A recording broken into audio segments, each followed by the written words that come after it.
What are some things that you need in order to get on those charts? Like what's important in terms of your analytics? How do you get those numbers up higher? So the most important thing is immediate traction when you release your show. So you really want to make sure you're not just launching your show willy-nilly. If you launch with more than one episode, which Brooke and I recommend at least 4, preferably 5, which is why it helps so much, because within that 24 hours, you have 5 options for people to help generate that traction.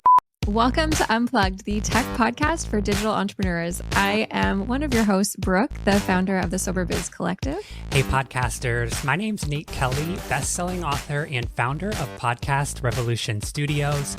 If you're looking for tech, tools, and tips on how to utilize podcasting for your business, you're in the right spot. Let's get unplugged. Brooke, are you a numbers person? Are you looking at downloads and what sort of analytics can provide to your show and how you plan your content? To be completely honest, no. I knew that. That's why I asked. I am a creator, and the analytics stuff has been the least thing on my radar and probably would be the most useful thing to either outsource or get into or learn about, because I think the reach of your show is just kind of proof of the impact of your message, and making sure that people are hearing your message is so important, and making sure that the content you're putting out is resonating with people and that you're not wasting your time, especially as a digital entrepreneur. Like this is another full-time business. So you want to make sure your time investment is worth it. And analytics can really help with that. I'm not your girl for that. And I'm so absolutely flipping grateful for you, Nate. Yeah, it's interesting now, this kind of space that we're in, or this timeline that we're able to produce these shows as we're kind of experiencing these things with our own show. So it's interesting. Yeah, this is less than a week, 6 days after we officially launched Unplugged. And I am like an analytics freak and sending Brooke like, oh, screenshot, we're on this list, and we've risen 10 spots and whatever. I think it just motivates me, to be able to reach more people, or make sure that we're kind of targeting the right demographic. And I guess to your point, we're here to help other digital entrepreneurs utilize podcasting. So you always do a really great job of kind of injecting that into the conversation and making sure we are giving this information in relation to being a digital entrepreneur, and kind of just make sure that we're on the right path. Whatever platform you're using to distribute your show, whether it's Spotify, Buzzsprout, Libsyn, just to mention a few of kind of the most popular ones. I think, each platform has its own way of kind of tracking analytics. You're going to get slightly different information from each of those platforms, but I think they're equally informational in what they provide to you, and being able to use it to plan your content, to kind of pinpoint your ideal listener, which is important, I think, in making sure you're getting to the right people, and that you're speaking the right message. So I think understanding what the analytics can tell you is important in that kind of community building aspect. It's also when you're looking at monetizing your podcast and you want to reach out to either other podcast shows to get on their show, or if you want to reach out to potential brand partnerships or anything like that, your analytics are going to be very, very useful when you want potential guests on your show. Being able to say, hey, like I'm reaching this demographic of people. I know that's really aligned with who you want to speak to. This is how my show can benefit you. Like having those numbers to back it up just adds to your credibility. And it might not be there at first, but if you can start learning how to understand your analytics, which I have yet to do, do as I say, not as I do, um, then it's so valuable. I'm just doing this PR course right now, and one of the big things is measuring your success for each of the events that you put on, for each of the press releases you put out, for each of the news articles that you're written in, and blog posts that you've done and have been featured in. Like, how are those actually affecting your business and your bottom line, especially as a digital entrepreneur? To be able to say, hey, I put this podcast episode out, it reached this many women between 35 and 45, really resonated with that message, and I saw an increase in sales in my product that month. So I want to make more content like this that's going to benefit my ideal audience and lead to more sales. And being able to have those projections can be very helpful. Yeah. And honestly, with partnerships or collaborations, they're going to want to know the analytics. It's not just kind of something that, oh, you can offer them up. They're going to ask, who's your target audience? How many people are you reaching? So to be able to kind of always have your hand on that and know where your show stands is kind of necessary, if that's a goal of yours, to be able to partner with brands or collaborate with others in the industry. So, as a digital entrepreneur, you're looking at other analytics, you're looking at your sales trends and your engagement trends. And I think this is, just another useful tool to understand who you're reaching. Or not reaching, and like, where is your Mm, message resonating? great We point. are we're in the top 2% in Ireland. Why is that? We don't know Yes, we yet. are. We don't know yet. We're digging in a little on So we that got to one. find Yeah, out, because maybe, that's maybe we interesting. should be offering more tips about podcasting specifically for people in Ireland, if that's who's Yeah, who's showing we're up here. resonating for Like, a reason. Yeah, they showed up. yeah. I love that point you made about not reaching. So you can see the Mm. gaps also in your audience or the gaps in perhaps your platforms or geographic regions. So if you're looking to expand that way, that could potentially create, a pinpoint marketing campaign to, reach more women in their 30s or whatever it may be. But yeah, that's a great point. Mhm. Who are you not reaching yet? There's traditional media, and then there's like digital media. And so traditional media is anything before the internet, basically newspapers, news shows, TV, advertising, that kind of stuff. And then digital media is like all post internet, social media, podcasting, blogging, all that kind of stuff is in digital media. So, but podcasting, it kind of hybrids because it's very similar to radio, and Right. it really appeals to a larger demographic of people. The content lives a lot longer, and it kind of marries that traditional and digital media together as well. So it's a really amazing resource, and the fact that we're even able to see the analytics and see how they directly affect our website traffic or our social media following or our sales in our business, like that we can actually see and track those numbers now, is such a blessing, and it's so underutilized. And if you can get really savvy in that stuff, like, you're going to have such an advantage over your competitors, because you'll know exactly what's resonating with your audience, what content to put out. You can start really planning your quarters with projections that you can back up because you have the numbers. And podcasting is such a great tool for that.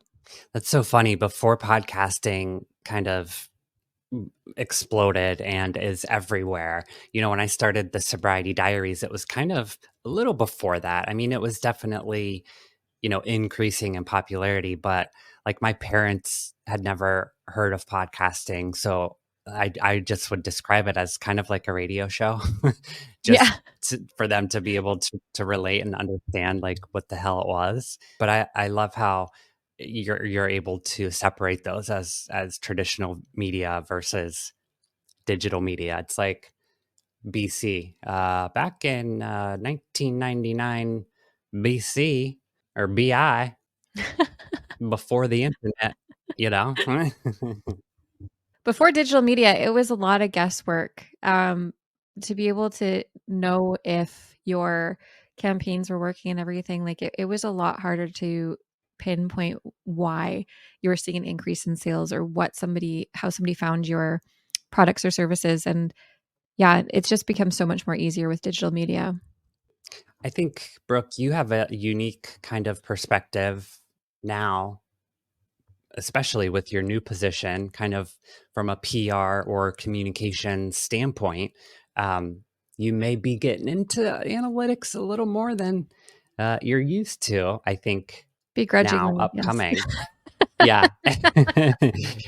So, that it's kind of on a different level too, like for an organization, as opposed to just, a solopreneur or, a small business or online entrepreneur. So, we may have to revisit this topic once Yeah. you get your feet wet a little bit, but I'll be curious to understand what analytics will impact, the organization the most, or what you guys look at as a team in the future. Well, specifically within my position with a nonprofit organization, I'm going to be applying for funding for marketing, for getting our message out there, that kind of stuff. And I am going to be responsible for proving that this media is worth it and it works, and we should invest our money and our time in this, right? There's going to be a whole board voting on the activity I'm choosing to do. So I have to back up my stuff. I feel like I've been blessed as a solopreneur for so long. I just kind of get to do things how I like doing them. Nobody asked many questions. Yeah, nobody cared. And now it's going to be a challenge. It's definitely stretching me out of my comfort zone, and I always love learning something new. So I'm also excited about it. Hey there, future podcaster. I'm Nate Kelly, your podcasting mentor, and today I am thrilled to introduce you to something that is going to change the game in your podcasting journey. Are you ready to turn your passion for podcasting into a thriving reality? Let me introduce you to the Podcast Launch Accelerator. Imagine a 6-month mentorship program where you get personalized one-on-one coaching, an action plan tailored to your goals, and a comprehensive podcast growth blueprint. But wait, there's more. We're throwing in exclusive interviews with industry experts, a professional podcast success toolkit, and access to our monetization masterclass. At the end of 6 months, we guarantee you a spot in the top 10%, appearance on top iTunes or Spotify charts, and a monetized podcast with host-read ads. But act fast. We have limited spots available, and you do not want to miss this opportunity. Well, let's jump into Tech Talk. We're coming at you with a double dose of tech reviews today. And it's fun too, because we're coming at you with an audio and video in today's Tech Talk. Brooke, do you want to kick things off? Yeah, absolutely. So right now I'm applying for some grants that are for producing video podcasts. And so I've been looking at a lot of different cameras and options for things that I want to buy for video production. And I already had this lovely Canon RP in my repertoire. I used to shoot weddings. I do videography for weddings. And for that, I was using a Canon 5D Mark III, which is a full frame DSLR. I did sell that camera when I got out of the wedding industry, and it is a downgrade from that for sure, but it's a lot more practical use for what I'm doing right now. It's also full frame, which means it's not going to crop your lenses. You can change your lenses, which I absolutely love. I think is necessary for video podcasting. And with a full frame camera, you're going to let more light in as well, which helps if you're doing low light situations. So this one's kind of like an entry level full frame mirrorless camera. It does not do 4K, but 1080p I find is... What's the difference in DSLR and mirrorless? DSLR camera has the mirror that like flips up and down in it. Do you know what I'm talking about? So if you when you take off the lens, you'll see a little mirror and it flips. It's like an analog situation. They've been around forever. So there's like SLR, and then DSLR is a digital SLR camera. So it's the SLR cameras were all like analog. The digital SLR has like the screens and all that kind of stuff, but still has the mirror. And then mirrorless is all digital. And also I had the Canon 80D as well as my backup camera, and that did the same thing that this does, which is one, you have your viewfinder that sticks out so you can, film yourself, especially if you're producing your own podcast. I find that super, super helpful. But also this auto syncs with my phone, so I can just directly get all of the images, videos, and everything I take from here and put it right into my phone. It does downgrade the quality when I do that. So it's totally fine for social media and stuff because the images people are looking at are so small, it's not really going to matter that much. But for larger projects, things that I'm going to be doing on YouTube, like my podcast editing, I do still put it into my computer, edit it, and then I will send it to my phone. But it's a really, really good camera. It's not as high end as the ones I would like to purchase, but it's $1,500 Canadian. That's probably about $1,000 American. For a full frame camera is a really, really good deal. It's super user friendly. There's not a ton of like ways you can mess up your settings and stuff with this. And it's like someone who doesn't know a ton about professional photography could still pick this camera up and use it. So that's really great. So for an entry level kind of higher end camera, I highly, highly recommend the Canon RP. You can also connect external audio. I just tested it out with my Rode mic, with my wireless Love it. go-to Rode mics, and it plugs right into the microphone port here and then sits right on the top on the hot foot thing here. And then I got wireless audio. It sounded amazing. Yeah.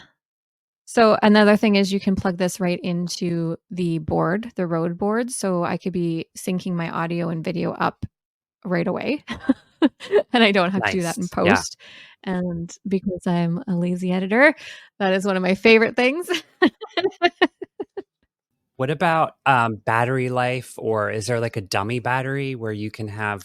If you're going to be using this for podcasting, get a dummy battery. The battery life is about an hour and 15 minutes continuous. And it also shuts off after 30 minutes. I changed the settings on this to make it not do that, but it still did shut off. It just wasn't after 30 minutes. It was a little bit longer. So we had to stop and then press the record button again. It wasn't a huge inconvenience, but there's cameras out there that don't do that allow you just continuously record or stream. And so I am looking into those options right now. The Sony ZV-E10 or 10 is one of them that I'd really like to purchase if we do get the grant. And then there's a couple more vlogging and streaming cameras that I want to check out. But maybe we'll make a whole episode on cameras and just try a bunch of them out. And if any companies want to send over some free cameras, we can try. We would love to really dive in and understand your camera and give it an honest review from two experienced video podcasters. And we're open to collabs and reviewing your product. I think your cell phone is a great starter camera if you're into wanting to do video podcasting. The only issue with using the cell phone is the storage space. I find it fills up quite quickly. You're probably not going to be able to record an hour on your phone without it filling up. So I'm looking at some options for that. There is a way to connect a Zoom account with my phone and use that as the camera, but I want to play around with it and come up with like a really good option for cameras that we can discuss in a later episode. But this is the one I got and I'm loving it. It's doing the job for me right now and it's super affordable. I've even found on Amazon they've had payment plans for this camera as well, where you can pay it off over 5 months, and it just makes it super accessible. Mm-hmm. So this is kind of an impromptu addition. I'm going to talk about a wireless mic, but I wanted to mention this as well, since you brought up the storage on your iPhone. And to your point, it is an amazing camera. And, we all know how to use, our phone's camera, which is a perk, but the storage can be an issue. But I got this SanDisk external drive, and it has the lightning port on one end, and you flip it and it's got the USB original, like the USB A, I guess. And it's literally so easy to transfer or store it just plugs right into the bottom of your phone. You can record while it's in there directly to the drive, and it's got like 50 or 75 gigs or something. Like, it's got a lot of Damn. storage to alleviate that problem for iPhone storage. They have a USB-C as well for you Android users. I'll link it. It's called SanDisk iExpand, I think. I'll link it in today's show notes. But just a little impromptu tech talk. It's so helpful. I use it every day. Even if I'm editing something or social media clips in CapCut desktop, throw them in this drive, plug it into my phone, upload to TikTok. I'm gonna grab one of those. That is such a great tool. I can't even tell you how many times even just using your phone as a second camera can be really helpful so you have another shot to go for. What I ended up doing is going live on TikTok and recording at the same time so I could download the TikTok live after That's and smart. then Yeah. do it that way. But, if I could just do it right into a little USB stick, that's so much better because it's hard to like airdrop a huge file to your computer. Yeah, it takes so long uploading to Google Drive, anything that's over like 2 minutes. And I was Yeah, wanting to upload full episodes, which are like over 30 minutes. So it would take literally 5 hours to upload to my Google Drive, which is initially why I started searching for this. So, um, lifesaver brilliant. for sure. I wanted to talk about this beauty here is the Comica WS50 wireless mic system. And it comes with the receiver as well. So I initially bought this produced a show a while back that I was behind the scenes for, but they would do like street interviews, so how some podcasts or content creators will be in like New York City and like stop people and ask them like the question of the day or whatever. And we needed something that was wireless with great sound and mobile and that we could use our iPhones with. So I came across this. It is the best sound quality that you're going to get from a wireless setup. And of course, we'll link everything in today's show notes, but it comes with all the adapters you need. It comes with the wireless receiver. It has 6 channels.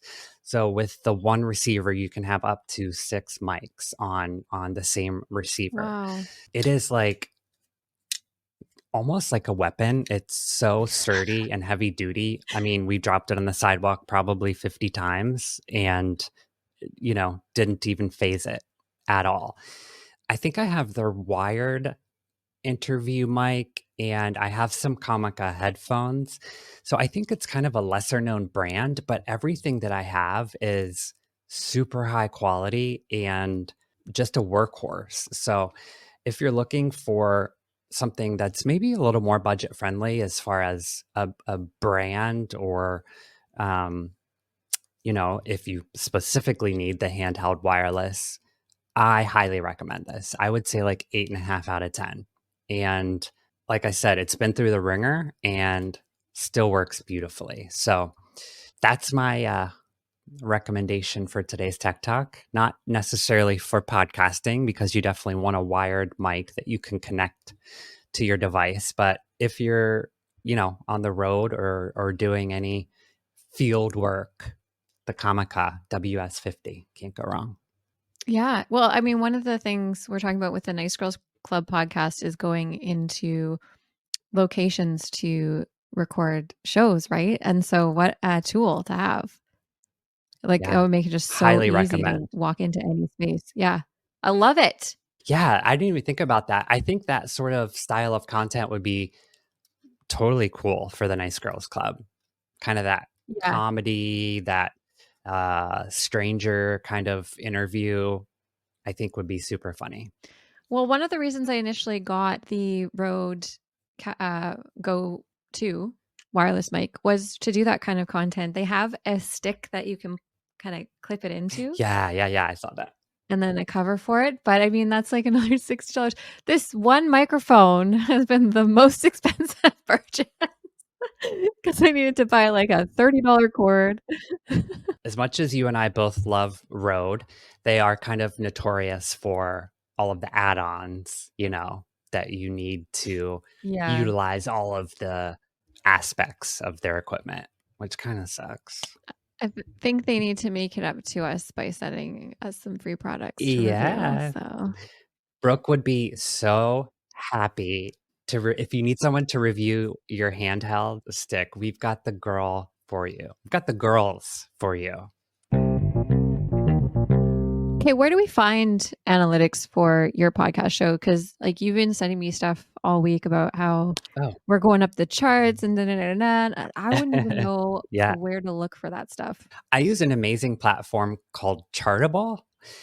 And I actually use two, Chartable and Listen Notes. So chartable.com, you can set up a dashboard for yourself, not only that you produce or that you're the host of, but you can, if you're like following any other shows that are within your own niche, or if you've got some healthy competition going on with another host and you want to track their show too, it's not going to give you download numbers on a show that's not yours, but it'll show you where they are on the charts and whatnot. But you just add your show through your RSS feed, which you can pull from your distribution platform, and set up your dashboard for your show. So it'll show you any country, any chart, any industry or niche that you are charting in, and it will email you a daily report. So like yesterday, we bumped down a few spots. So it sent me my team's daily chartable report. So it's just a cool way. And, you're not always going to be on the charts, or you may not launch your show getting on the charts. Hopefully you will. But I think it's just a good way to kind of track progress and to, be able to kind of what we talked about earlier, see where you are or not, maybe making an impact. So that's specifically just for chart spots and chart jumping. Now for Listen Notes, listennotes.com, and I'll put both of these in the show notes, of course. Listen Notes is a platform that sort of ranks all active podcasts. So it automatically pulls active podcasts into their library. And based on the audience engagement, based on the popularity, the downloads, it ranks podcasts and it will give them a listen score. So it kind of takes into account all of that engagement, downloads, everything I just mentioned, and it will give you a listener score. Now, how they come up with that, it's definitely a Listen Notes only score, Right. but it's kind of industry recognized as well. Like if you say your show's top 2% globally, or, in the top 1% of global podcasts, likely that's where that host is getting that number from. Okay. Because it's kind of industry recognized as like the standard for podcast popularity. And so what are some things that you need in order to get on those charts? Like what's important in terms of your analytics? How do you get those numbers up higher?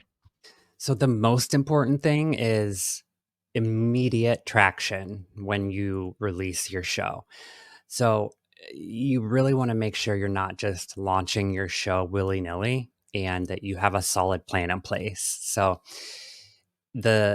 what's going to generate those numbers is ratings, which is just if you click on, 1, 2, 3, 4, 5 stars, there's no written part to the ratings, or the reviews, which is when you actually give a written review of your thoughts on the show. So those are two different rankings, ratings and reviews. The initial number of downloads within the first 24 hours of an episode. So if you launch with more than one episode, which Brooke and I recommend at least 4, preferably 5, which is why it helps so much, because within that 24 hours, you have 5 options for people to help generate that traction as opposed to just one. So the first 24 hours, the ratings, the reviews, Oh, and any sharing of your show or an episode in particular. So that's when people talk about engagement for podcasting. There's not necessarily comments or what you think of with traditional engagement. What it does recognize is sharing an episode or sharing a show. So those are kind of the 4 baseline analytics, or what's going to drive your charting or your listen score on Listen Notes. Yeah, so some of the things we did that helped with those numbers was we did start promoting the show before the launch.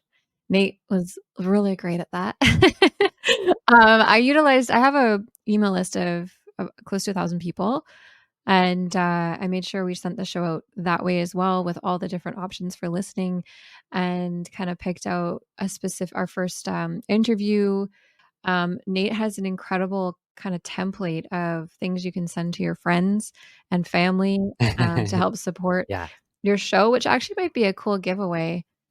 Oh, yeah. Good idea. Yeah, like an episode promotion template, just things that you can send out to people to promote your show to help generate that buzz and get those initial reviews. Yeah. You want to make it easy for people to be able to execute these things, and navigating to leave an Apple review on the Apple Podcast app is not necessarily the easiest thing, especially, my parents are almost 70, people that don't use the app every day. It's not necessarily user friendly. So I created kind of this template of go here, do this, leave this, if you're inclined to help us out, which I found to be very helpful.